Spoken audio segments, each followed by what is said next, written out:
என்னடா பண்ண அப்படி என்னடா படி கிழிச்ச உன்ன அக்கா தங்கச்சிக்கலாம் அதை பண்ண இதை பண்ணு சும்மா கதை விடுறீங்க இந்த தம்பிக்கலாம் அப்படி என்னடா பண்ணி கிழிச்சிங்க சொல்லு. என்ன பண்ணி கிழிச்சியாவா? உட்காரு உட்காருங்க கிழிச்சா. ஐயோ உட்காருங்க. என்ன பண்ணி கிழிச்சியாவா? ஏண்டி உனக்கு தம்பியா இருக்குது எவ்வளவு கஷ்டம் தெரியுமா? உன் புருஷனுக்கு மச்சானா இருக்குது எவ்வளவு கஷ்டம் தெரியுமா? இந்த உட்காந்துக்கு உரலு அவனுக்கு மாமனா இருக்குது எவ்வளவு கஷ்டம் தெரியுமா?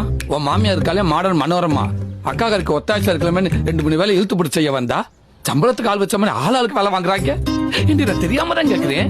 எங்க ஆத்தாகரி அவனுக்கு ஒன்ன கட்டி கொடுத்துருக்காளா இல்ல என்ன சேர்த்து கட்டி கொடுத்துருக்காளா? அந்த கூழ்பானே இன்னைக்கு இல்ல அவனை எல்கேஜி சேர்த்து விட்டதுல இருந்து 7:30 மணி பள்ளிக்கூடத்துக்கு 5:30 மணிக்கு எழுப்பி விட்டு பல்ல விளக்கி விட்டு ஆய்க்கழி விட்டு குளிப்பாட்டி விட்டு துவட்டி தலை சீவி பவுடர் அடிச்சு யூனிஃபார்ம் பேர்ல சட்டை டவுசர் ஷூ சாக்ஸ் பெல்ட் டைல ஒரு பேச்சு லொட்டு லொசுக்குன்னு எல்லாத்தையும் மாட்டி விட்டு குதின்னு குதிக்கிறவனுக்கு குஞ்சு மணியை மாட்டிடாம ஜிப்பையும் போட்டு விட்டு அவனை பள்ளிக்கூடத்துக்கு ஏற்பாடு பண்றதுக்குள்ள என் பாடு பெரும்பாடு ஆயிருந்தே. இதெல்லாம் வருது. நான் எப்பெல்லாம் சோத்துல கை வைக்கிறேன்னு அப்பெல்லாம் உன் பிள்ளைக்கு ஆய் வந்துருண்டி. திருச்சியில பேரு பண்ண சோசிக்காரன் கூட என் கையை பார்த்து சோசி சொல்ல முடியாம தவிக்கிறாண்டி.